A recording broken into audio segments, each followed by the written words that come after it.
Well, Miss Jo is a unique employee. As most employees are thinking about retiring in their 60s, Miss Jo in August of 1984 decided to go to work. She applied for a job here as an administrative assistant, was hired, and shortly became the personnel director. We've got a staff scholarship program that we've had for many years that's been successful in helping us get students back to the hospital and working in the hospital, and Miss Jo has been a part of administering that all these years.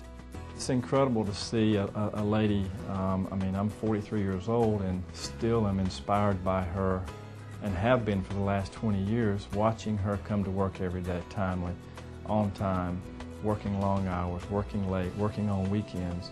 In her department has pretty much, being the only one in her department for years, has gotten everything as far as joint accreditation is required, and making sure other departments has what they have to have, the department heads turned in to make sure theirs was covered correctly, has read over all theirs and made sure the T's crossed and the I's dotted, and kind of working behind them to push them along.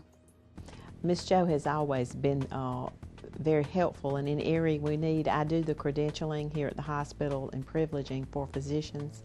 And when I took on that role in the late 90s, before we were joint commissioned, Miss Jo was very helpful in helping me get the information that I needed and helping me understand why I needed the information that I needed to credential these physicians. And she had always taken on a role in trying to make sure that everything was done properly, and therefore helped me to understand how that role should be taking place to do that job.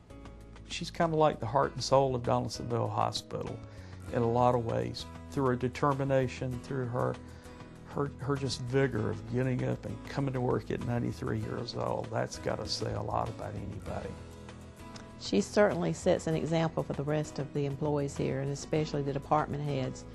And also the legacy that she will leave with us is that we can always revert back to and say, you know, I want to be just like her. I want to be just that determined to do my job right, to have the integrity that she has and the loyalty, and to be able to perform my job in such a manner that when I am gone and retired, and that they will say, she did a really good job, and that she was a very valuable employee in this facility. Congratulations. I know you don't like too much attention brought to you, but I think this is so well deserved. Congratulations, Miss Jo. You did it. It's a very good accomplishment, and we are very proud of you. Miss Jo, from the bottom of our hearts, we congratulate you at being one of the Georgia Hospital Association's Hospital Heroes. We cannot think of anyone here more deserving. I would like to congratulate you, Jo, on winning the Hospital Hero Award. We all are very proud of you.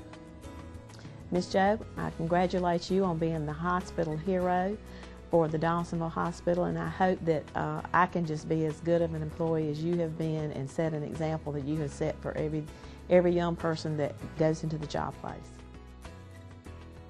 I want to thank the Georgia Hospital Association and Mr. Orrick and Mr. Brookins for this honor. I consider it quite an honor. And I also want to thank all of the employees that I work with who've made this possible. I appreciate them. I appreciate the position I'm in. And I just hope that I can live up to this honor.